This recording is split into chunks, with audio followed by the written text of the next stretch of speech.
All right, good evening. I'd now like to bring the regular evening meeting of the Township of Langley Council to order.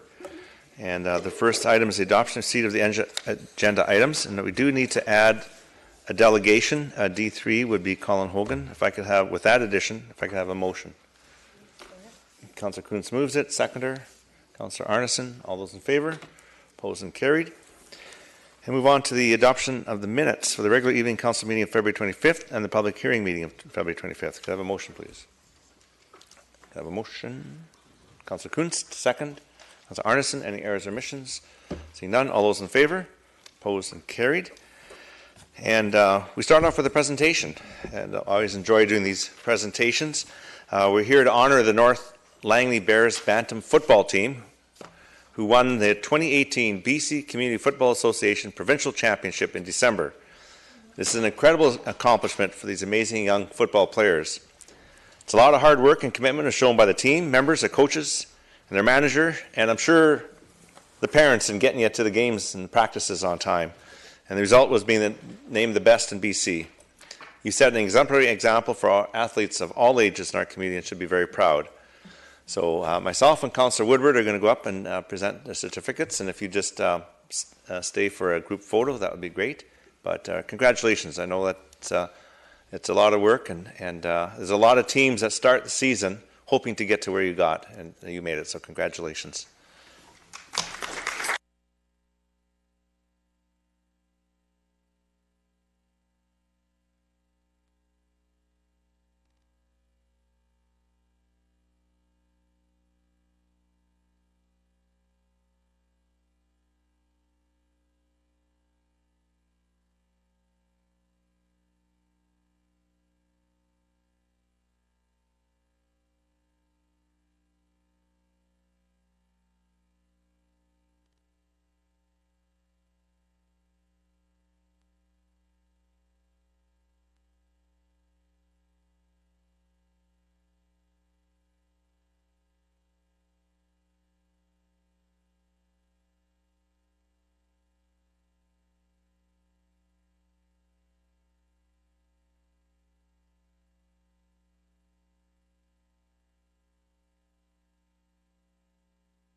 All right, now we'll move on. So delegations, D1 is first delegation, Jessica Yanov. Please come forward. And just for all the delegations information, 5 minutes to present. Yep. Okay. So, good evening, your worship and counselors. My name is Jessica. I'm an LGBTQ rights activist and major human rights supporter. I'm also running for Miss British Columbia. Today, I'm here to talk about sex segregation in schools in specific. So, schools, for example, segregate people by what is referred to as gender, for example, classes like physical education. So, people state that sex is biological and gender is a social construct. That's not entirely true. Sex and gender are two different things, but they're partially social constructs, just in different ways. For a long time, gender has been assigned to people based on their perceived sex. A doctor looks at a baby's privates and determines what gender it will be raised as. In our culture, this used to be an unquestionable fact. You weren't raised as the gender you were assigned at birth, and being transgender wasn't an option. This doesn't mean that trans people didn't exist. They've existed as long as humans have existed, but being transgender wasn't a mainstream topic of discussion. Neither was being part of the LGBT community. Today, many of us recognize that gender is far more complicated than a person's perceived sex, and we're able to acknowledge that people can now be transgender. Gender was a social construct before, and it still is now. But how we construct it has changed. Now, we can say that your gender is based on how you identify, because we realize that basing gender on perceived sex was oppressive. So I'm not talking about society at large, but a lot of people don't fully understand what it means to be trans. But I mean within trans-accepting communities. However, even within these communities, binary sex has still, for some reason, stuck around as the same kind of unquestionable fact that we used to think gender was. So let's just talk about what it means to be male or female, because I would argue that sex needs to go through the same change that gender has already gone through. Again, sex and gender are not a static fact. It's a social construct. I am sure that some people in the audience are having this knee-jerk reaction that sex is based on biology, and you can't change a person's biology. But that's exactly what we used to say about gender. Sex is a way of categorizing humans based on a combination of a few traits: chromosomes, genitals, gonads, hormones, and secondary sex characteristics, like facial hair or breast development. Most people have never had their chromosomes tested. They're not tested at birth, and they're not tested at regular checkups. So the way that most people have of determining someone's sex is simply by their secondary sex characteristics that have been developed in puberty. Here's what people say: you can't change your chromosomes, and yeah, that is right. But if you want to argue that sex is entirely determined by chromosomes, then you're arguing against the definition of what we call biological sex, because sex has never been only about chromosomes. It's been about all 5 of these traits. So sex is not a biological fact because it's determined by the things that are largely changeable. So why are we segregating people based on secondary sex characteristics, essentially? So basically, if you're a trans, where do I want to get to here? I'm not saying that, like, for a trans person to be trans, they have to have all the surgery and take all the hormones, because a trans person is trans if they claim that identity. Because a trans person doesn't become trans when they have their ovaries removed due to cancer, and a trans person isn't cisgender because they can't afford hormones. Gender is about your identity, and therefore so is sex. The fact that sex is so fluid means that thinking of sex as a binary, unmoving fact of life is just wrong. So if you're a trans woman, you're a female. If you're a trans man, you're male. And if you're neither a man or a woman, then you're neither male nor female. Biological sex needs to undergo the same paradigm shift that gender did. We need to start thinking about it as a social construct rather than an arguable fact. Because when we say that a trans woman is biologically male, they use that as a way to attack trans people. You might mean well by saying that sex and gender are two different things, but I think it's important to emphasize that both are social constructs based on your identity. As such, why are we continuing with sex segregation in schools in physical education, where it makes absolutely no sense? Thank you. Okay, if I could just ask staff to maybe fix the mic, or qualified mic fixer-upper. Thank you. Excellent.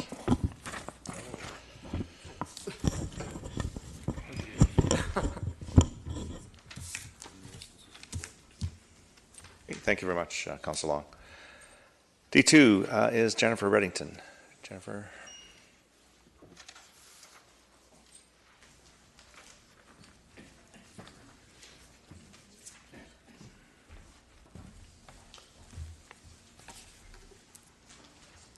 I have a PowerPoint here. Is it? Sure, yeah. I'll wait for you to set up. And I don't start the timer until you've identified yourself, so take your time.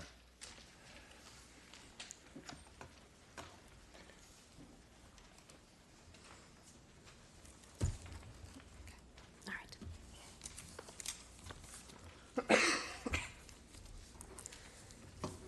Thank you. I want to thank Mayor Froese and the Council for the opportunity to speak before you today. My name is Jennifer Reddington. I'm a homeowner and parent in the Upper Willoughby neighborhood and have been a resident of Langley for the last 10 years. On February 8th, I wrote to the Mayor and Council seeking information about the current lack of safe or finished roads between the new Peter Ewart Middle and RE Mountain Secondary School campus and the surrounding residential areas the route students will take to walk to school. I was encouraged to come here today with this matter. My daughter attends Yorkson Creek Middle School, and it's been a truly amazing experience. And we're now enthusiastically anticipating attendance as the first grade 9 class at the new RE Mountain Secondary School. The school opened in September next door to the new Peter Ewart Middle School and the Langley Event Center. It's a fantastic location, and I think it demonstrates great planning on the part of the township. The students and teachers will enjoy all kinds of collaboration and access to facilities. Our only concerns are regarding safe pedestrian travel to and from the school. I'm simply speaking to the basics that anyone would take for granted: sidewalks, crosswalks, streetlights. At a grade 9 welcome meeting held in February, the question was asked if there was anything planned to address these infrastructure issues before September. The response that the progress is dependent on the development of the surrounding properties, as is the township model for infrastructure improvements. I'm going to refer today to just the 4 roads that are the only roads that connect Willoughby residents to the school. On this map, you're probably familiar with them. They're 202A Street, immediately in front of the schools, running north and south, and then 208 is the parallel to that. And 80th and 74B Avenue are the only 2 roads running east to west. These are the only access points to these schools. Come September 1, the new high school will be open to up to 1,800 students. 1,800 students, plus staff and parents. The middle school will be open to around 1,000, plus staff and parents.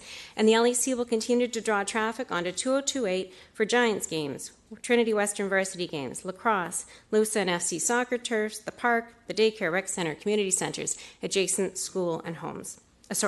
Churches and homes. This map outlines the perils on each and every one of these routes. The routes students should be able to walk along.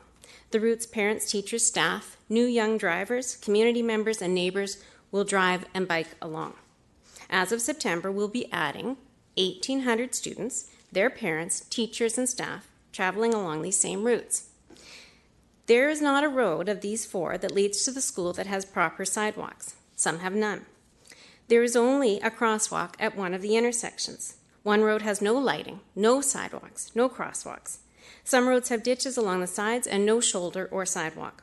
The roads are older and narrow, and of course there's construction along many of them. I'm not going to dramatize this, but just to quickly show a few photos of the 4 streets I'm talking about.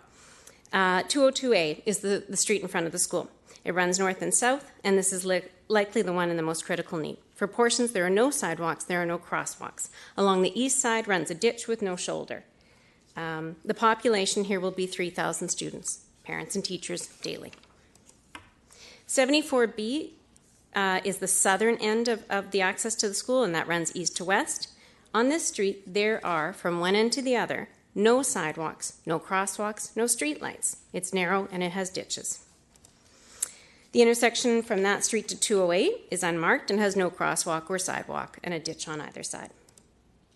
208 connects much of residential Willoughby with these two avenues. I know we're all familiar with the mixed development along the street, and this photograph demonstrates the lack of a sidewalk on the west side, no crosswalks for students to travel west to school, and a ditch along the east side.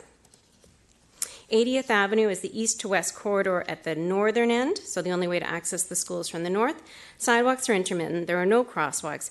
There are the typical construction zones that pedestrians must walk through. I understand the development model for the township, and I appreciate the scope of what I've presented. But I do not accept a blind eye to the disaster that is this inadequate and unsafe roads throughout this heavily populated area. I've chosen not to bring statistics of car accidents or walkability because this matter is so obvious. These are critical and avoidable safety risks to children and community members. How is it even an option to build a school without proper roads and sidewalks to get there? By way of this presentation, I hope to draw attention to the importance of the issue, and I ask that the township please acknowledge the issue and engage the community to develop a plan to address the lack of safe pedestrian infrastructure around the new schools. It is my hope the township will invite consultation with the community, parents, students, school board, and developers to pursue a timely and safe solution. Thank you again to the Mayor and Council for the opportunity to speak, as well as to the Willoughby Residents Association, other parents and neighbours who have reached out. I do have some questions from Council, if you don't mind saying back. Councillor Richter? Yes, thank you very much.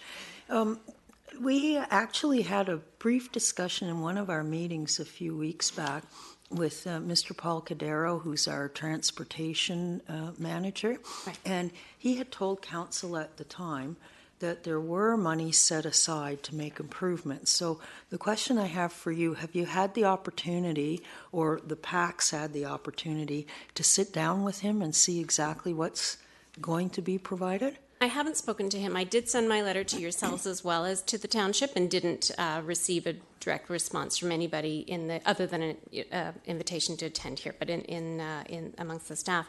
What I understand from a developer actually who's reached out to me, as well as from the school administration at the new RE Mountain, is that there is plan to develop the 202A immediately in front of the new school, and only immediately, and that's a sidewalk only on the west side of the street.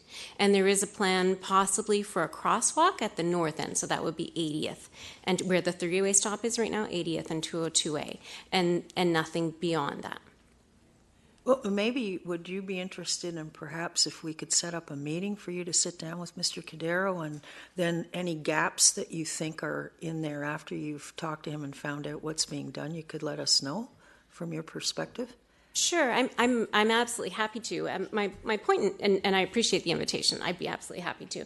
I just think there's probably better people than me to have that conversation. But my point in addressing this as a request for that engagement is just that, to initiate the conversations beyond what's already taken place. Thank you. Thank you. Councillor Woodward? Yeah, I want to thank you. I want to thank you for sure for bringing this forward. You've asked us to acknowledge the issue, so I'm going to acknowledge the issue for you. I think a lot of us do recognize and have stated publicly that 202A is a problem, and that 80th and 72nd and some of these routes to that new high school are an issue that has to be addressed, and I think we're definitely going to be working on it. Thank you. I appreciate that. Thank you. Thank you. Thanks for your presentation. Okay, then.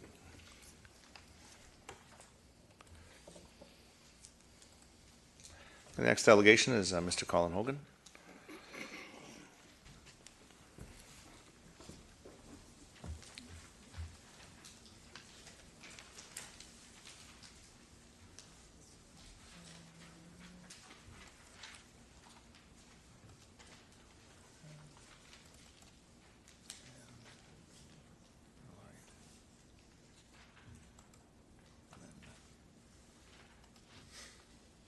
I don't know if council can see that well enough or not. Okay. We got it there. Good evening. My name is Colin Hogan. I'm from Focus Architecture, and I represent the property owner at 20115 80th Avenue. And that's a project that will be, I think council is going to be addressing as item J2 on the agenda a little bit later in the meeting.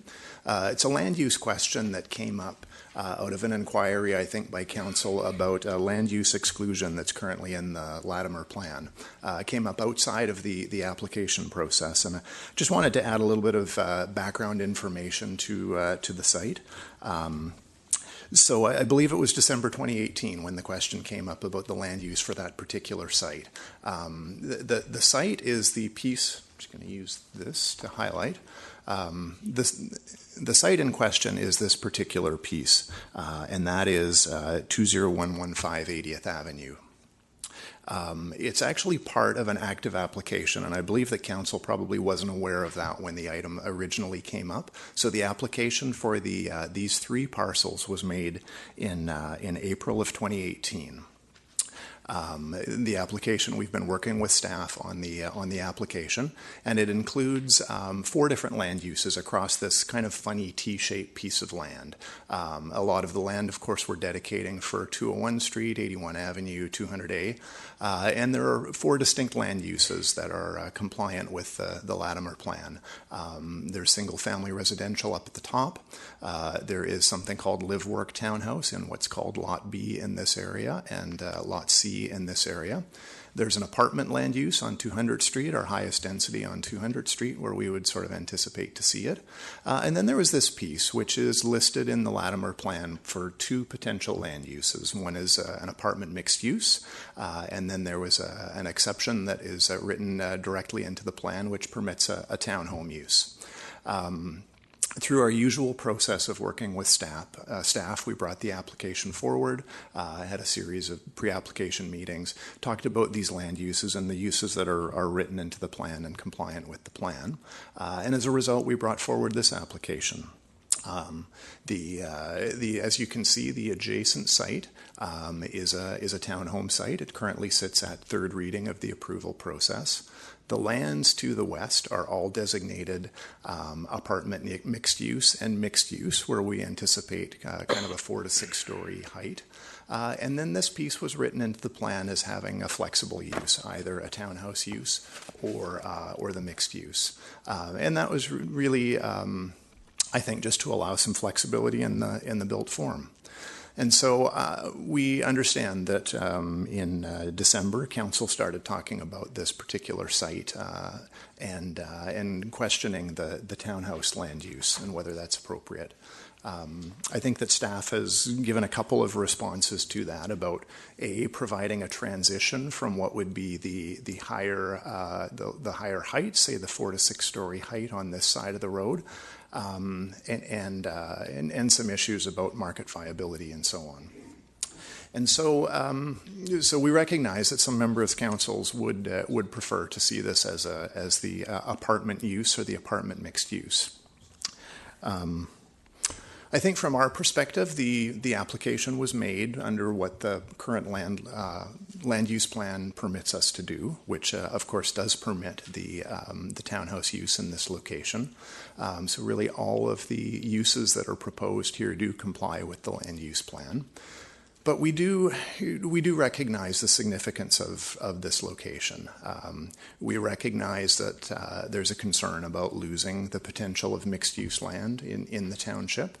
And so we're here to suggest that perhaps there's a meet-in-the-middle approach that we could look at here, where we could perhaps shift some uses around on this site to allow us to still achieve some of that mixed-use component that was really the desire of the plan, I think, on 80th Avenue.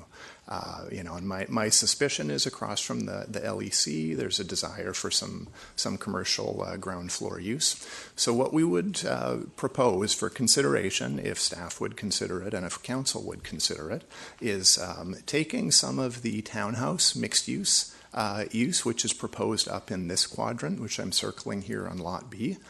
We would propose taking some of that use and placing it down on 80th Avenue so that we could still get that ground floor commercial use, which I think is desired in the community plan, and taking this portion of townhouse, straight townhouse, which is down there, and shifting it northward in the plan.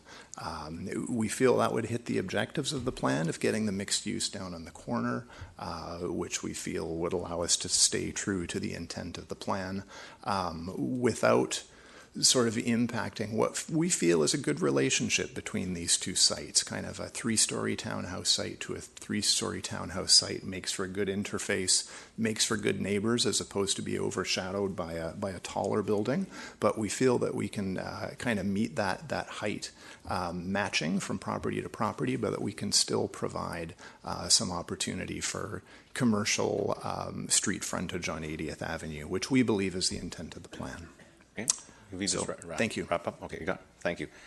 Councillor Woodward? Yeah, I want to thank you for bringing this forward. I mean, it's kind of interesting, but I had a couple of questions.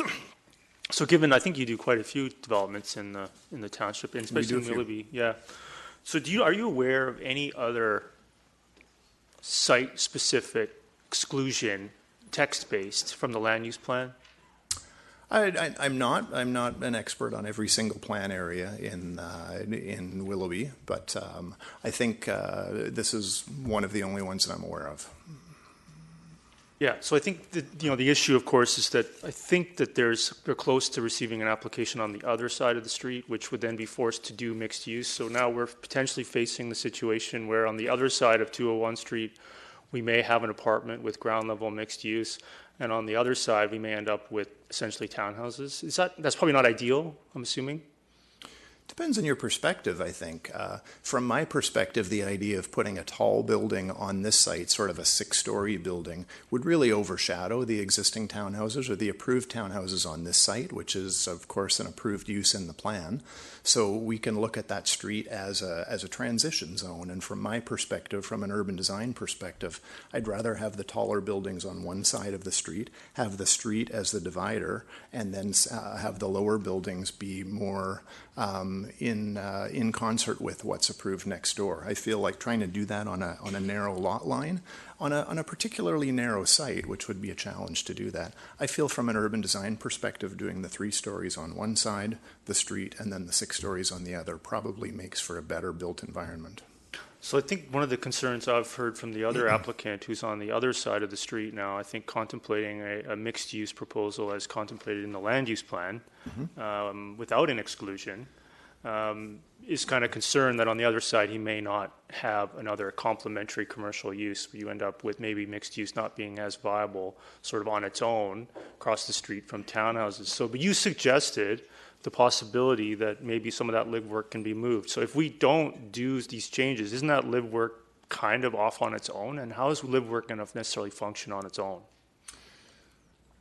I would say that up in this location, the live work is definitely on its own. It's kind of floating in amongst, there's some single family up here, there's some townhouse here. So I would say in this location, it's definitely a challenge. I would say that down at this edge, where there's some more exposure on 80th Avenue, where I think it has a greater chance of being successful, would be my feeling that that would be the better location for it, where it has some exposure. I think the other thing to keep in mind, this is a fairly significant landmass here, which is all supposed to be commercial mixed use. So it's either apartment mixed use or straight mixed use, which the only difference is a slight difference in density. I think there's a lot of commercial opportunity in that particular corner. I'm not sure that adding a great deal more on this side would be necessarily viable, but I do think that from the mixed use perspective, if it's going to be successful on this T-shaped site anywhere, it's my belief that the townhouse live work probably belongs on that corner. It would have the best chance of success. I think that's kind of interesting. I think we're going to deal with this later in the agenda, so I'll think about it until we get there. But it seems like a pretty interesting compromise, potentially, assuming staff are sort of in agreement that if we're going to be building a ground level commercial apartment building on one side, to have at least something on the other side, and vice versa. The live work may need support, and vice versa. But the one concern, live work tends to sometimes just be a glorified townhouse. Is there something that maybe you could do to make it look more commercial than some of the live work we see around? Well, we certainly can. We've seen some of that. I don't know if there are examples in Langley as of yet. I think that Surrey has dabbled in live work, and some of those tend to look pretty residential. So I think there certainly are opportunities to sort of bolster that ground floor, maybe increase the floor height on the ground floor, and give it some more character where it has an opportunity to really look like a commercial base in a three-story building. So I think through design there are things that we could do to help make that more readily identifiable as a commercial ground floor. All right, thank you. Thank you. Councillor Ferguson? Thank you for coming, Mr. Hogan. If I may, through the chair, it looks like it's some sort of a compromise. You've taken some time and energy and effort, and you looked at a number of options. My question is more from, I guess, the other end is how an awful lot of the people in your industry don't like too much mixed use. Does that fit your situation, or is that something that you've come across over your time as an architect? I think that that developers tend to be cautious. I think there's always a fear of overbuilding commercial space. It's our opinion from what we've seen that the nature of commercial space is changing. We do more online shopping. We do more big box shopping. So sort of retail as it was 15, 20 years ago is certainly changing. You know, we see this ground floor commercial. It becomes more about personal service uses, that type of thing. That's the kind of thing that you can't get online, obviously. So, but I think it's fair to say that a lot of developers have some concern with overbuilding commercial quantities. Thank you. Okay, that's, thank you very much. That's all the questions from council. Thank you very much for coming. All right. So I move to bylaws for first and second reading. And F1 is rezoning application number 100512, development permit application 100969, Kotso Investment Limited, bylaw number 5446. Could I have a motion, please? Councillor Kunst and a seconder. Councillor Davis, Councillor Ferguson. Yeah, just a real quick question, if I may, through the chair to staff. How many children are expected at this daycare? Stephanie? Your Worship, 173. Okay, 173. 173. Okay, thank you. All right, I see no further discussion. I'll call the question on F1. Carries unanimously. F2 is official community plan amendment and rezoning application number 100155 and development permit application number 100942. This is 1041129 BC Limited, bylaw 5439 and bylaw 5440. Could I have a motion, please? Councillor Long, second by Councillor Whitmarsh. Discussion, seeing none. I'll call, oops, cancel the vote. I got one here. Councillor Richter. Yeah, I'm just noting that there are 115 significant trees on the subject site and only 6 are proposed for retention. Thank you. Councillor Arneson. Yes, thank you, Bishop. I also looked at that number, and if you turn to page 6 of the report, you can see actually that there's a pre-identified area called an urban green area. And so I'm hoping that we can take this opportunity to look at that map and to create some significant tree plantings in that area. What I notice is, in the absence of a tree bylaw in the Township of Langley, every time we have a development application and we have street trees that are substituting for significant trees that exist on those sites, I always look for opportunities to expand what we currently have. And so I can see here that there's an area that tends to naturally lend itself towards that. And I would say that larger specimens, probably of indigenous species, might be a good thing, just for the proponent to work with staff in order to consider what could be adequately put onto that alternative site. It's like cash in lieu of, well, trees in lieu of. If you can't put them on your property, you should have to put them somewhere else. Thank you. And I see no further discussion, so I'm going to call the question on F2. And carries. Councillor Richter opposed. And move on to F3. This is rezoning application number 100529 and development permit application number 101008, Redwood Park Homes Limited, bylaw number 5454. Could I have a motion, please? Councillor Ferguson, second by Councillor Kunst. Discussion on F3. Seeing none, call the question. And it carries with Councillor Richter and Councillor Arneson opposed.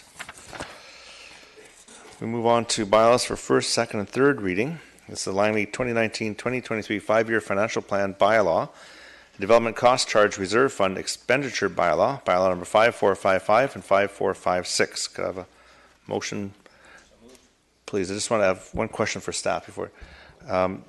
This is as amended, or is this? No, this one's, no, okay, wasn't sure. There were no amendments this afternoon, Your Worship. Okay, great. So it's moved by Councillor Whitmarsh, second. Councillor Woodward, Councillor Richter. Yeah, I just had a question. Why is the Development Cost Charge Reserve Fund Expenditure Bylaw being bundled in here? Mr. Backen or Mr. or who's Your gonna Worship, to Councillor Richter, it's one of the few bylaws left that does require an expenditure bylaw approved by council. Thank you. Thank you. See no further discussion, so I'll call a question on G1. Carries unanimously.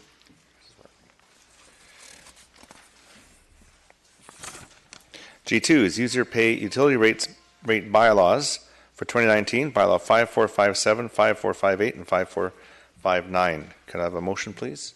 Councillor Arneson, second by Councillor Davis. Discussion on G2? Seeing none, I'll call a question. Carries unanimously. And we move on to bylaws for consideration at third and final adoption. H1 is rezoning application number 100542, Grant Street Development Corporation. And it's bylaw 5441, moved by Councillor Ferguson, second by Councillor Davis. Discussion on H1. Seeing none, call the question. Carries with Councillor Richter and Councillor Arneson opposed. And we have no bylaws for final adoption. Move on to items from prior meetings. And this item was deferred at the February 25th. This is tandem parking bylaw number 5442. So at this point, does it need to be moved? I brought some stuff for you. Okay. Does this need to, no, okay. It doesn't need to be moved and seconded. It's on the table. Is that correct? Okay, so I'm going to open up discussion on J1. And just, yeah, I'll wait for Councillor Long to, It's very charming, Councillor Long. Isn't that charming? Very charming. Okay. Okay, Councillor Long. Yeah, I've given my opinion on this bylaw a couple of times, and I have an example, that's all, and maybe staff can put up the picture, but I just handed out to council a picture of a development in Aldergrove. It's called, what is it called? Something Lane, Bimmy Lane. It's not written in here. Anyway, it has 88% tandem parking in it. Can that picture be brought up, Mr. Backen, through you, Your Worship? What are you laughing at? Well, it's very, very. Anyway, I just wanted to give this as an example because it was mentioned a number of times, and I'm not trying to fault staff, that there really haven't been any applications that are over, I don't know, 25, 35, or whatever the percent number that council was discussing at the time, and here's one that was 88%. I don't believe there's any problems with it, but it's quite unique in that there are 18 units on a fairly small piece of property, 0.83 of an acre. So I just put that out there because, in fact, it does exist, and I think it's charming.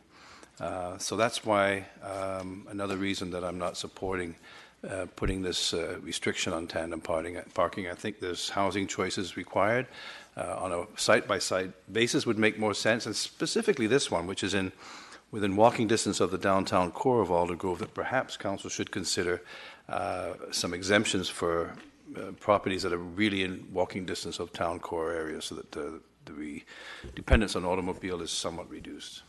Thank you. Councillor Woodward. Yeah, no, I'm really looking forward to not discussing tandem parking again for a good long while.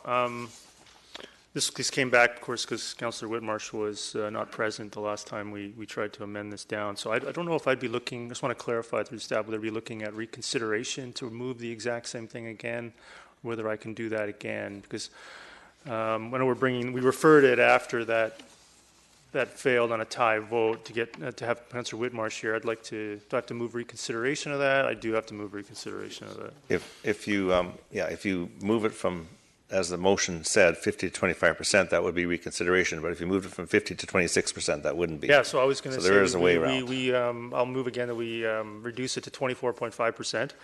And so we don't have to go through the reconsideration process. So I'd like to move that we amend it down to 24.5%. and then we can discuss it there. Can I discuss that now? Yeah. It's been seconded by Councillor Richter. I'll just open amendment one. There we go. If you want to, Okay, Councillor Woodward. Just carry on. Okay, thanks. So we've discussed tandem parking at length, and you can go back and watch the videos. I won't torture everyone again with another long speech about tandem parking. I think one of the things that through these conversations, though, identifying that there is a problem, parking externality problem with tandem parking done with a lot of units. And I keep bringing up that imagine if we were to develop all of Willoughby at 49.9% tandem parking. I think everybody recognizes we would have a bit of a parking issue given the fact that we don't have the same kind of street parking in Willoughby that we do in places like Aldergrove. So I don't find that a very good analogy. Somewhere along the line, though, this switched away from people that are advocates of tandem parking having to prove that it doesn't cause a problem, which I think a lot of us recognize that it does, to somehow I have to prove that it doesn't, or that it does. And so, you know, there's not much justification for 50. I've been asking for it, and I still can't get one. Why 50? So again, for those that maybe missed it, 50% is a meaningless reform, absolutely meaningless reform. It's basically no reform at all. It doesn't address the problem at all, where lowering the percentage to a more predictable amount would provide a lot of certainty around this amount. And that would be reasonable. We would accept it. And it's not getting done on a 5-4 vote. So now these problems with tandem are going to continue. And so if people want to do more tandem, they can apply for a variance to do more tandem. So if they struggle to reach the minimum density on a site, they can apply for a variance to add more tandem. If they're in close proximity to Willoughby Town Centre or another thing where maybe tandem can make sense, they can apply for a variance to add more tandem. But trying to set a more reasonable reform to address very clear problems that tandem creates. So I'll just leave it there, and I look forward to not discussing this again for a while. Thank you. Councillor Whitmarsh. Yes, thank you, Your Worship. I didn't have the opportunity to speak to it in the last meeting on this, but this has come up for a number of different meetings now. And, you know, I think that the 50% is a pretty significant reduction from the 100 that we currently have. And when we compare to other communities, some of them are neighboring communities, some of them are at 100, some of them are at 50. There's one in the example that's at 33, and then one that's at 0. And so, you know, it feels to me that 50% is a good compromise. I was pleased with the report from staff. I thought 50% was a good number. However, you know, I generally, for the most part, am not, you know, I don't want to see a lot of complexes with a lot of tandem parking. I think tandem parking can cause some challenges.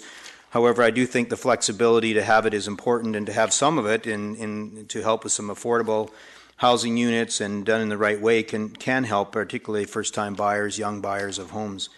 And so, you know, but for me, 24.5%, not only is it a strange number, but it to me is far too low for that. And I would be interested in some kind of amendment that was maybe somewhere in between. I'd be happy to go below 50, and maybe I'd be interested in something around 40, but I can't support 24.5. Thank you. Councillor Ferguson. Thank you. We waited for this particular one got referred because we didn't have a full council, so it was actually passed and now it got referred. Again, our neighbors in Abbotsford and Maple Ridge, 100% each. Those are the people that we are competing with. And it's just interesting. In Surrey, I think just reduced there's a 50, but you know, our friends in Burnaby that have 0%, you know, it's pretty hard to have tandem parking when you have a dozen towers in Brentwood. But I think that to Councillor Long, I would prefer to see the back of this charming development. We appreciate what you've done, and I support that. I'm not going to vote in favor of this motion to keep reducing it. I know it's being tried several times. I think the best we can do tonight is just stay with the 50% because I don't think Council is going to go beyond that tonight. Thank you. Thank you. Councillor Long. Yeah, you're quite right, most likely. But I mean, I wanted to make the point too that there's a feeling that it's the storage, like somehow in a tandem garage, you're going to store a lot of junk in the front part, whereas in a side-by-side garage, you're not going to do that. And I think that's a fallacy, because I can see all kinds of examples where no matter how you configure the parking, people are going to put stuff in their garages. It's an education thing there, and I think the dependency on the automobile is another factor there, but I don't think just changing the configuration of the parking is going to stop that issue of people putting all their stuff in the garage. So I know we can't legislate that, but there's supposed to be covenants with these developments that say that these garages are meant for people to park their cars in, and I think that's the ultimate. That's the root problem of what we're trying to solve here. So that's why I would have preferred to left it alone. Leave some housing choices. Certainly, homes that are closer to town cores ought to be encouraged, in my opinion, to have more smart ways of parking their cars. Anyway, I've spoken many times against this, and I will continue not to support it. Thank you. Councillor Woodward? Yeah, no, I'm looking forward definitely to moving on from this one, as I've said multiple times, but I just cannot let it go by. So comments made such that, tandem units are more affordable. One of the recent developments, it was noted very clearly that the tandem units were 3-bedroom units. So this is not a path to affordability. It's a path to having a 3-bedroom apartment with basically 1.5 parking stalls. So I don't see how that is a sustainable, desirable outcome in any measure. So, somewhere along the line, the burden has come on to some of us that want to see this reformed meaningfully to prove that somehow this problem is continuing, or for some reason, apparently garages, or we're trying to say that nobody else is putting stuff in their garage, where, really the burden shouldn't be on the council to say tandem parking is bad. The burden should be on the development to come forward and say, if you want more than 25%, request a variance for it and provide justification for that. What measures are you taking to address these very obvious issues with tandem? But I think at this point, I'm accepting my fate on this one, and recognize that it appears that the majority of council doesn't want to meaningfully reform this item. Thank you. Thank you. Okay, with that, I will call a question on J1. Or the amendment. Sorry, the amendment to 24.5% from 50%. Councillor Davis? Oh, there we go. And the amendment fails with Councillor Ferguson, Councillor Whitmarsh, Councillor Kuntz, Mayor Froese, Councillor Long opposed. So we're back to the main motion. And next speaker on the main motion is, Councillor Whitmarsh. I had you there. I lost you there. Let's hang on. Whitmarsh. Okay, Councillor Whitmarsh. I think we've obviously talked about this a lot. I'd like to maybe make a second motion on this topic, and suggest that we move the number to 40% and ask council as a compromise to vote for 40% to see this pass so that we move forward. Moved and seconded by Councillor Richter. So I'm opening up that amendment. Is there any discussion on moving it from 50 to 40? Councillor Richter? I'd just like to thank Councillor Whitmarsh for bringing it lower than 50%. It's all about compromise in government. Councillor Woodward. No, this is great. I think if I keep going, maybe I'll get it down to 30%. I think that Councillor Ferguson's brought up a couple times, really trying to align us more closely with some of our neighbors rather than something like Burnaby. But, I won't presume that 33% would be friendly, and then we can just move on from this. And I will support developments that come forward based on council direction for the remainder of this term. If they're 32.9% tandem, we can move on from this and provide certainty to the development community rather than 39%, which I still just can't support. If you would agree to 33, then maybe we don't have to discuss this for the rest of the term. If that's acceptable, friendly amendment? I don't think it's not friendly? I don't think it'll be friendly. We have to be an amendment to the amendment if you wish to do that. Let's take a vote on 40 and see what happens. Yeah. Or so I can move 33 after 40 is successful? Is that... We can keep going. Councillor Ferguson. I'm not going to make an amendment to bring it back to 50. I did want to say that, through the chair, if I may, to staff, that there still is an opportunity, if this passes, for those that wish to have affordable housing or subsidized housing or something like that, to bring forward a variance to increase it past as presented, if I may. Mr. Sefi. It's your worship. There is always an avenue that's open to the applicants to apply for a variance. Thank you. Thank you. See no further discussion on the amendments, so I'm going to call the question.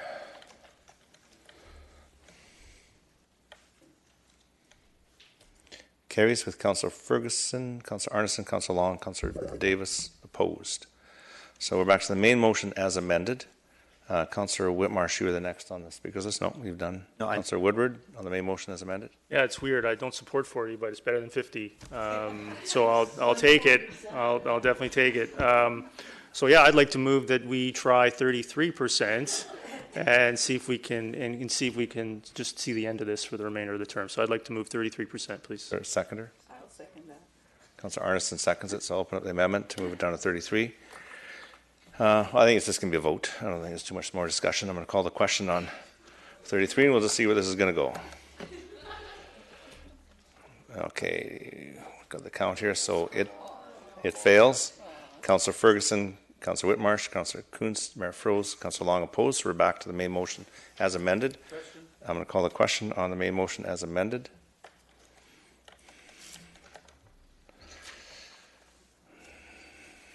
And it carries. Councillor Woodward, Councillor Arneson, Councillor Long, Councillor Davis opposed. Move on to J2, Latterman Neighbourhood Plan Mixed Use Exemption.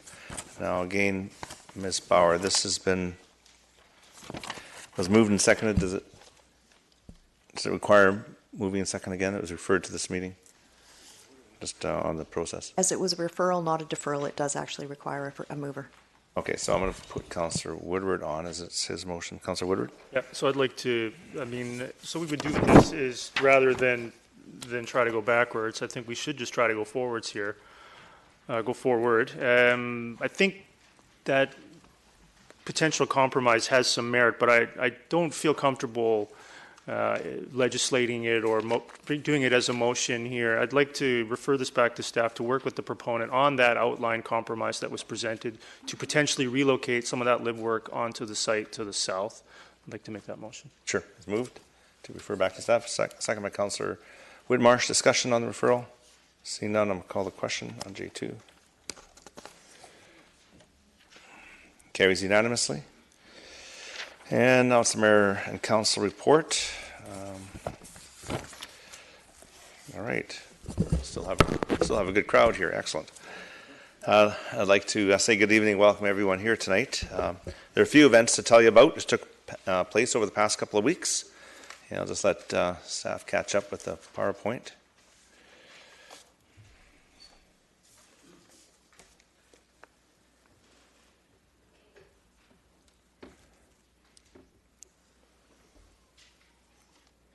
All right. So on Tuesday, February the 26th, was a Coffee and Conversations event hosted by the Greater Langley Chamber of Commerce, where I provided an overview of the township to several attendees. Topics of discussion included infrastructure and future development. This is a series that Chamber of Commerce does, bringing in folks from throughout the community, and always very interesting. Later that day, I attended the Senior Girls Basketball Championships banquet dinner at the Langley Event Centre. A number of exciting games have been played there as part of the high school basketball championships over the past couple of weeks, and we congratulate all the players. Now, I tell you, if you've ever been to a room full of over 300 high school girls, and you need to wear earplugs because they were very excited, especially when it was announced that they're going to eat. It was a lot of fun, and great teams were there, and I know all last couple of weeks our staff have been working very hard at Langley Event Centre hosting the high school boys and girls championships, and absolutely fantastic to see all those young people playing. On Saturday, March 2nd, I attended the annual Langley Forest School Gala in Fort Langley. All event proceeds support Langley Forest School and allow the organization to continue providing inspiring and financially accessible outdoor education for young children. And this takes place in Williams Park, where they have an outdoor school for these young kids. On Monday, March 4th, Councillors Kunst, Woodward, Long, Ferguson, and I were provided with a tour of Willoughby Walk, a new rental complex in Willoughby. The township was also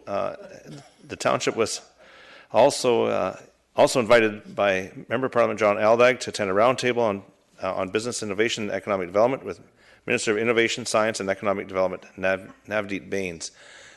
So going back to this, it was great to tour the. Fergie's laughing about something. I didn't get the joke. But no, it's a great rental apartment building, and it's good to see rental being built by our development community, and certainly it's a much needed form of housing in our community. On Monday, March 4th, a Member of Parliament, John Aldag, and Minister Baines hosted a roundtable discussion. Staff from Western Economic Diversification will be following up with the City of Langley, City of Surrey, and Township of Langley on items around food processing opportunities, agri-tourism, agri-tech, notion of cannabis research hub through Kwantlen Polytechnic University, potential commercial industrial building retrofit, energy optimization fund, and working with the province to complete larger transportation expansion initiatives. Lots of work being done. On Tuesday, March 5th, I was pleased to receive a check on behalf of the township for $149,500 in rebates and incentives that was presented by Fortis BC in recognition of the energy efficient initiatives the municipality is undertaking. And this money will be used at the Aldergrove Credit Union Community Centre and I believe W.C. Blair for projects that reduce our reliance on energy. So it's not every day you get a $150,000 check. It was a little bit hard to get that into the ATM, but we managed. On Wednesday, March 6th, I attended the grand opening of the South Island 911 Police Dispatch Centre on behalf of ECOM. So I went over to Vancouver Island, and that's now the second dispatch centre that ECOM has, emergency communications, where all 911 calls are routed through. And several police jurisdictions and I believe fire in South Vancouver Island are now part of ECOM.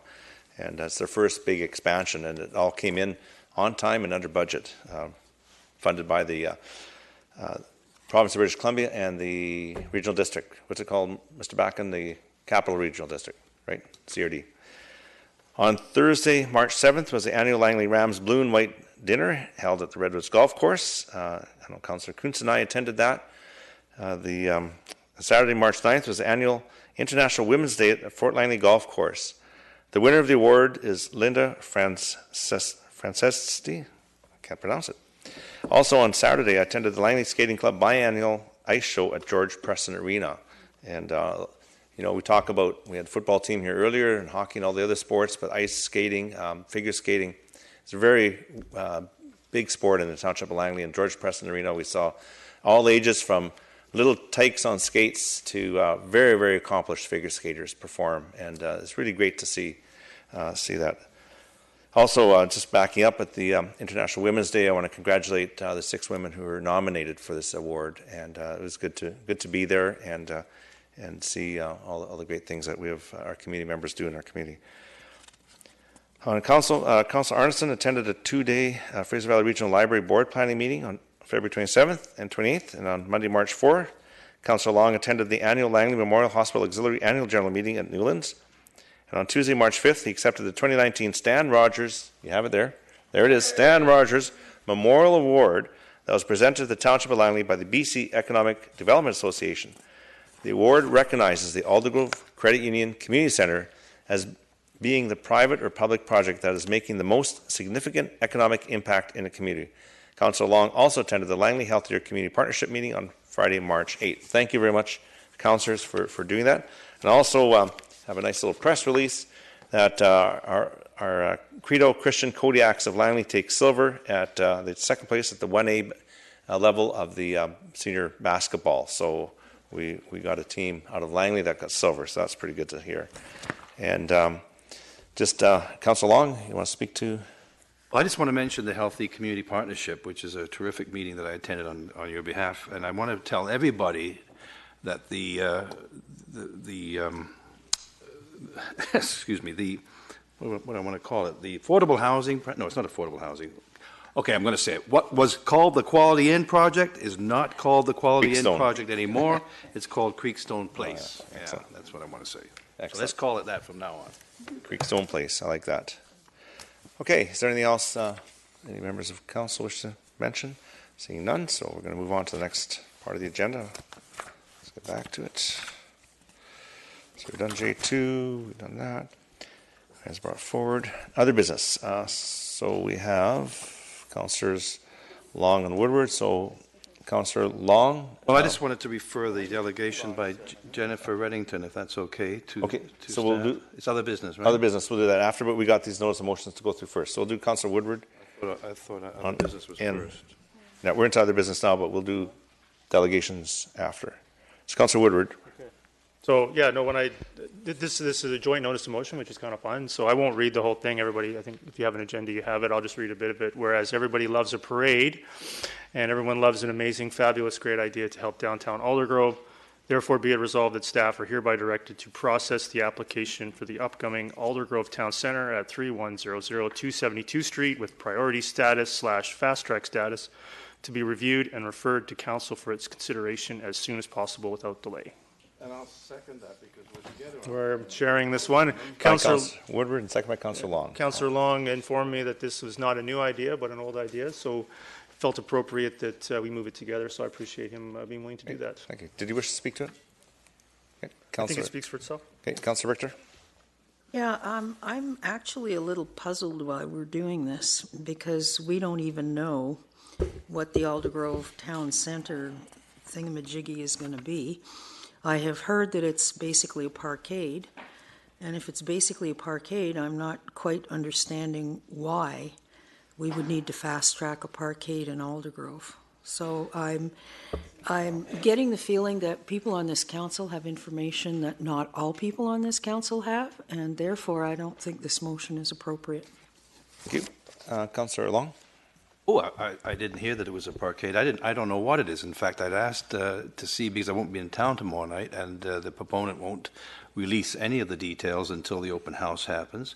But the motion is very clear. It doesn't say we're going to pass it or that we're going to approve it. It just says that we would like to see it. And I think that's where Councillor Woodward and I are coming from, is that when an application, if and when an application comes forward, we would like to have it treated with priority so that council can consider it. All of the aspects of that consideration are certainly not bound in any way by council, as you know, Your Worship. This is nothing's fettered here. So I think that the sooner that we see that application, good, bad, or indifferent, the better. And I had an amendment to add to it, but perhaps you'll allow me to put it in, and then we can see if, and we probably separate it in case it doesn't go. I haven't had much luck today with anything, but I was going to ask to add to this that be it further resolved that development applications that are consistent with the Aldergrove core plan also be reviewed with staff's priority and referred to council for its consideration as soon as possible, because there are other aspects of the downtown core that are starting to come. Things are starting to happen in Aldergrove, and I think the sooner we get them rolling, the better. So I would like to add that as an amendment and perhaps be voted on separately, but it would need a seconder first. Perhaps we could do that as a separate motion, deal with this one, and then we can entertain that as a separate motion. Okay. Councillor Ferguson. Oh, yeah, I think it's important to note that, are we discussing the amendment, or are we discussing? No, there's no amendment on the floor. It's the motion okay. as you see in front of you. I think I understand the intent of this motion, particularly when we look at the reviewed and referred to council, and I hope what you mean by that is the due diligence, which means our appropriate readings, appropriate public hearing, and appropriate vote accordingly. I think that's what you mean. If everything comes into play and it makes sense and it's been given full public scrutiny, then it makes sense to move forward. And for that, I applaud the people, both Councillor Long and Councillor Woodward, for this joint motion. Thank you. Councillor Davis. Yes, thank you. I'm actually, therefore resolved that staff are hereby directed to process the application for the upcoming Aldergrove Town Centre at 72nd Street with priority status to be reviewed and referred to council for its consideration as soon as possible without delay. Has this ever been done before? Mr. Backen has. Maybe I can just add some comments. Not just saying. If I could maybe just add some comments. I know the city of Surrey took one area of their city which they felt really required some redevelopment and put a similar motion in, or similar policy in, to fast track in certain areas. So I know other cities have done it, but Mr. Back can maybe help if we've done it into Township of Langley. Well, that's correct, Your Worship. In the region, it's been done on several occasions. The township has not done it perhaps for about 15 years, but I think there was one case where it was processed by the previous council, so it's something the council certainly can do, although our history is somewhat limited. I guess my point is we haven't even seen it yet, and I'm not going to try to downplay the anticipation here, and I think it's a good thing, but I just Councillor Ferguson said, as long as we, we got to make sure this is the right plan. And I'd like to see it, but I'm going to vote for it. But I hope we're not getting too anticipated like a kid in a candy store. I don't think this supersedes our due process. All of the functions of staff, what they do, the reviews, what council does through the readings and public hearing, is all there. This is just to fast track it, I guess, is a word that some use, is just fast track it, because I think there's a desire to see Aldergrove the Aldergrove core start to develop, and this area has been of concern to residents. But anytime I want to get something done, I want mine a fast track too. Yours won't be, though. No, I know. Well, that's okay. Thank you, Councillor Woodward. Yeah, maybe the motion doesn't speak for itself. So the intent, of course, is that the process is not any different. It's just that because of the volume and complexity of applications that we're seeing in the township with limited staff resources, which we just expanded in this budget this afternoon, that we're not seeing this application sit on someone's desk, rightfully, while they work on other applications that came in first out process. That when the proponent has responded to staff issues, that the staff process that one at the top of the pile. The staff process this one at the top of the pile. The process is entirely the same, other than that, to eliminate any delay on the part of the Township of Langley to process this application.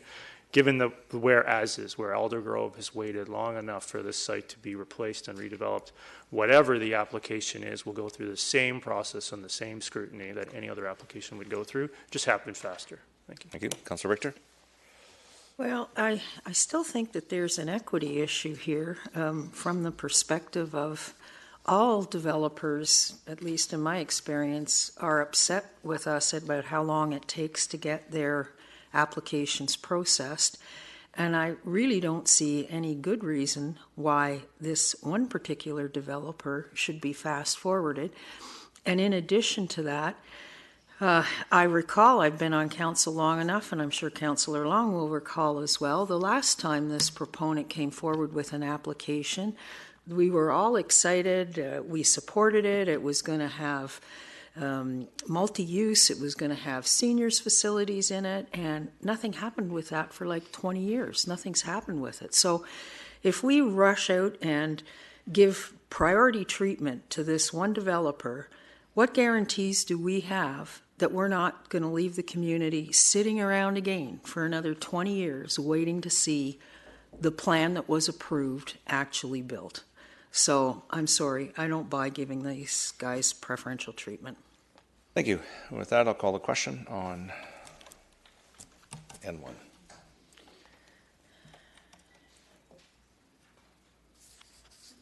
And carries with Councillor Richter opposed. And so now I'm going to move to Councillor Arneson. Councillor Arneson. Yes, thank you, Your Worship. Because this is a notice of motion and we've had an opportunity to read it as council, I'm just going to go over some of the points. But what I would say, if council could, instead of referring to the one that came with your package, there is an amended version that's an on-table version. So in bold on top it says amended notice of motion, future school site and enrollment needs. So I'll just start with the premise, the whereas.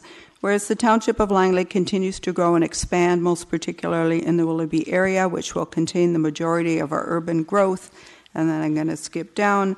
The Township is responsible for approving development, but not school site development, however, as part of the process, and this does not consider enrollment statistics, and as such, the analysis includes some engagement with local government, but is nonetheless school site development is undertaken at the sole discretion of the local school district in conjunction with the Ministry of Education.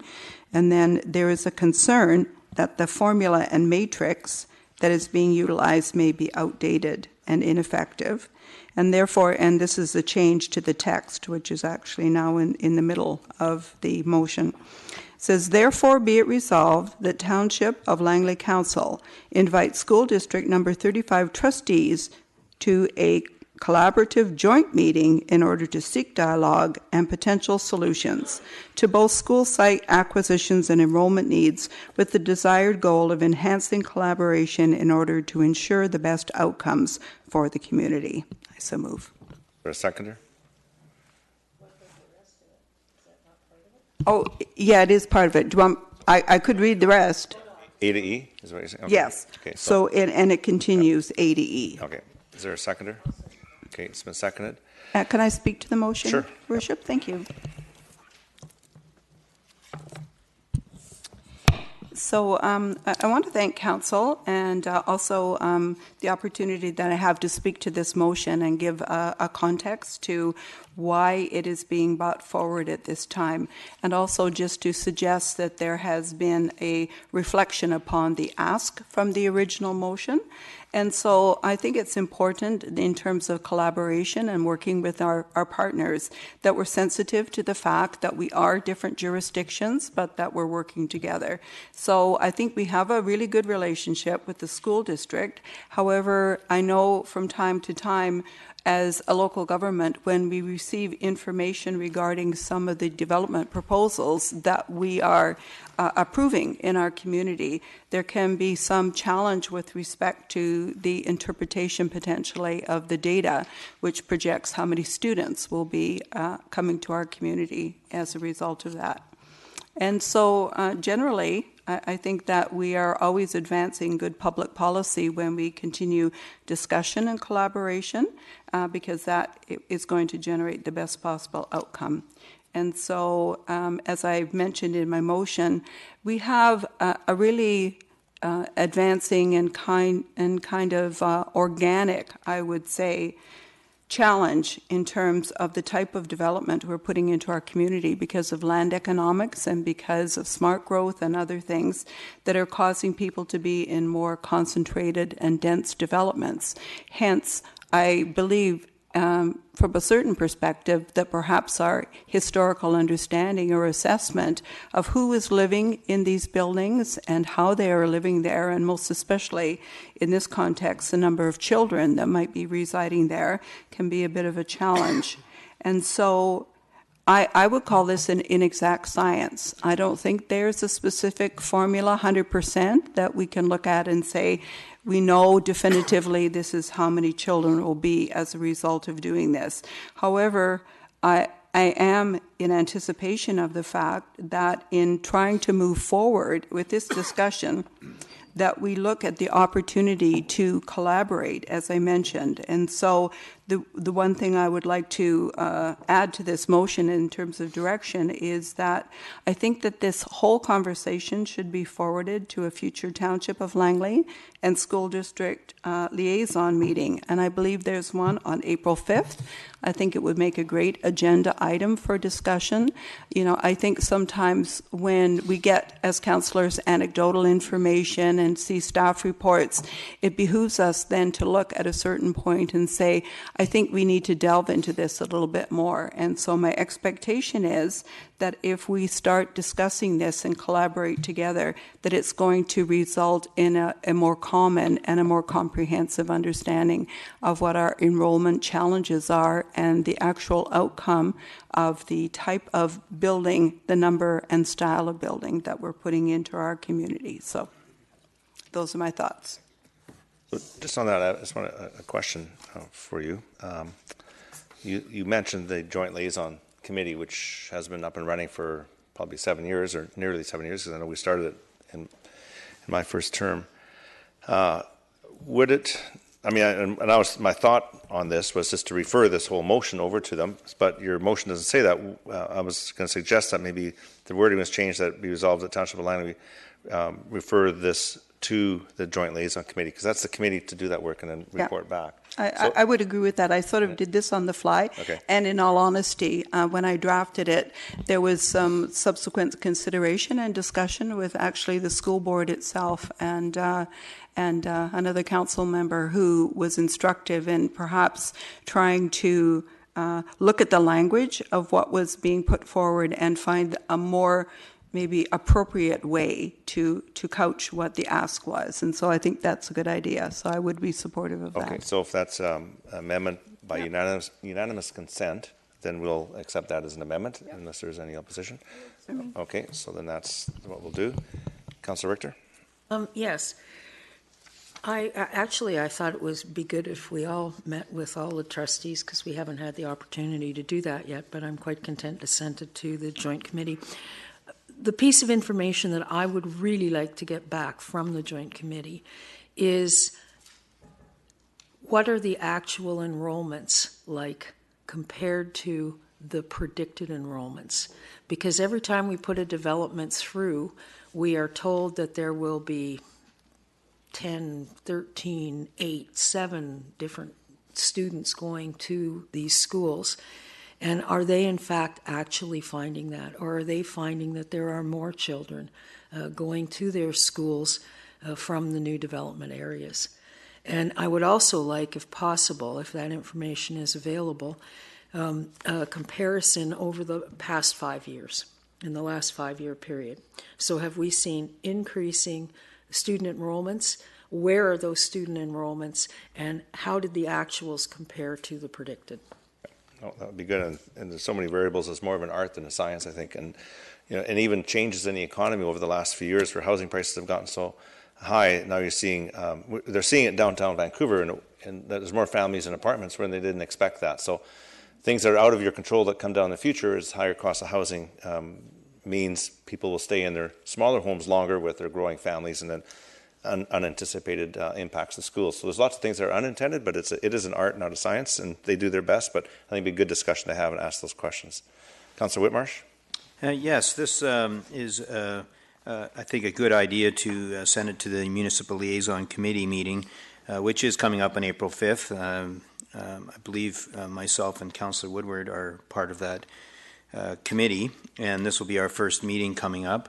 And so looking forward to that. This is something that certainly also, though, was discussed in the last term, also at the Municipal Liaison Committee meeting. I was part of those discussions along with previous Councillor Fox, who happens to be here today, in those same discussions. So it is something that I think is discussed regularly. This isn't something that just happens every once in a while. I think it is part of the regular discussions that happens with the liaison committee, and certainly it makes sense probably on a term-by-term basis to at least refresh ourselves and understand the process that they go through. So I anticipate this will be a good conversation, and I think it's the right place to take it there first. And the committee can report back to this council. That's correct. Okay, thank you. Okay, with that, I'll call the question.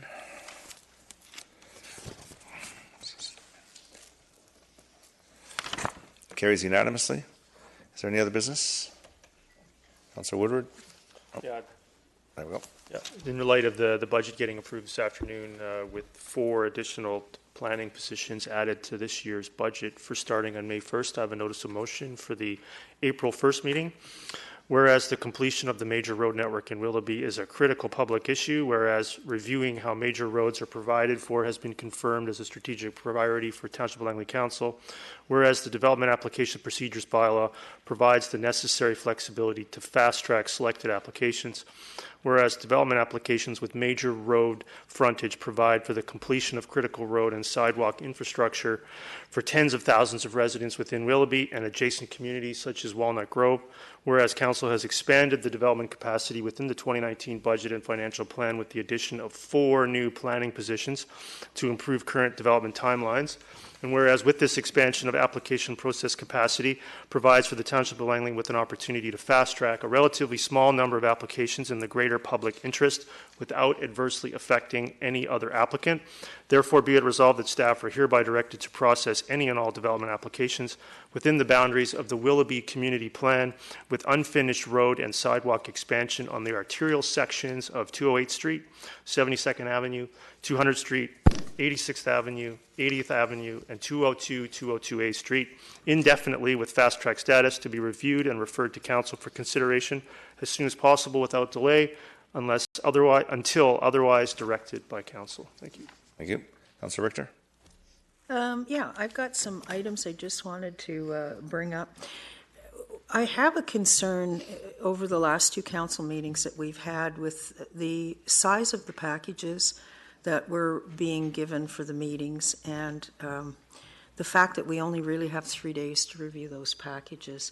And Metro is given 1 week to review their packages, and they have very large packages too, 300 plus pages. So my question is, can we get more than 3 days? Because our meetings are becoming way more intense and way more complex than they ever were before. And I think we just need more time to digest the material that's being put in front of us. Now, maybe this is a discussion that could perhaps go forward when we talk about the procedure bylaw?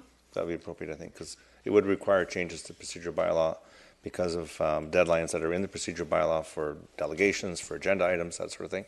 We'd have to move that up and to allow staff. So it certainly could be discussed. So Ms. Bauer will make a note of it for when we come up to that. Thank you. Yeah, it's getting ridiculously long now. Items distributed today on table. Item number 5 on page 9 with regards to the Aldergrove Credit Union Community Center annual maintenance shutdown. Just wanted to check to make sure that staff will be advertising in the papers and online that the pool is going to be closed for a month so that people know starting April 1st. Item number 7 on page 15 with regards to, yes, this was a letter that came through from the Aldergrove Community Association, and I think it's a really neat idea. And what they're suggesting is that we reserve 1 weekend day for Langley Township residents only, whereby one person in the group shows a Langley Township ID. So township residents would have preferred access to the pool on the busy summer weekends. So I would like to refer this to staff for a report if I could. Sure. That'd be great. It's been forwarded to Parks and Recreation Division, so if we could have something back from staff. I know they've already had it. They already have it, so that'd be great. Okay, is there? And yes, and then item number 9 on page 19 with regards to some clearing and a sign that's been put up concerning a future farm going into an area, it looks like in Brookswood, 232nd, no, maybe it's not Brookswood, 232nd and 40th. I'm wondering if staff could provide the person that wrote the letter as well as us with a clarification of what's being done with that land. Sure. All right, Councillor Ferguson. Yeah, and I think Councillor Richter's right. Sometimes we do actually just got this item on the agenda today. I wanted to ask regarding the Aldergrove Credit Union Community Center, the facility isn't that old and we're going into a shutdown already. Is that due to deficiencies, if I may, through the chair?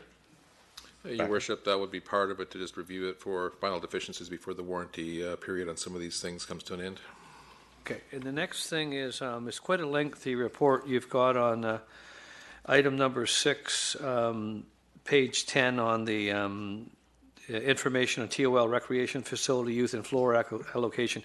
It's a lengthy document. I haven't read it all. How are we making out with our user groups and our floor folks?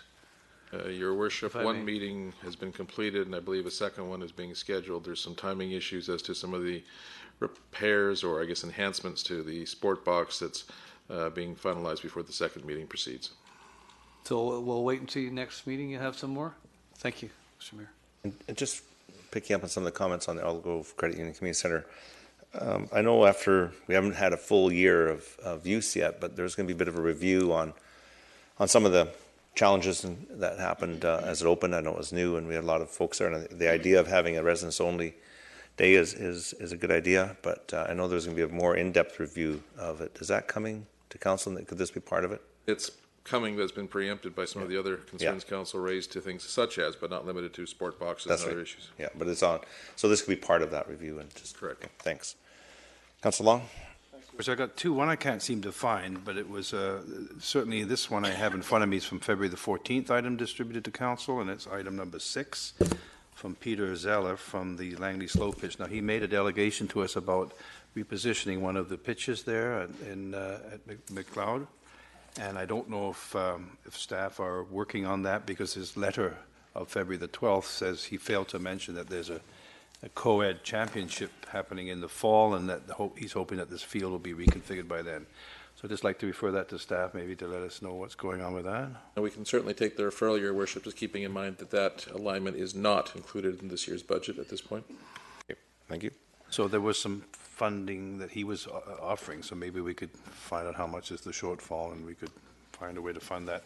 The other one that I can't locate, Your Worship, is from the Aldergrove Business Association. It was about a cleanup of the town, and they have a contest going with businesses to try and beautify Aldergrove. And their request was that we perhaps look at properties that we own in the downtown core and paint them. So I wish I could have the letter, but I think most of council saw that, and maybe I could refer that to staff to see if we couldn't get a can of paint out, and maybe Councillor Woodward and I would go paint it. Excellent.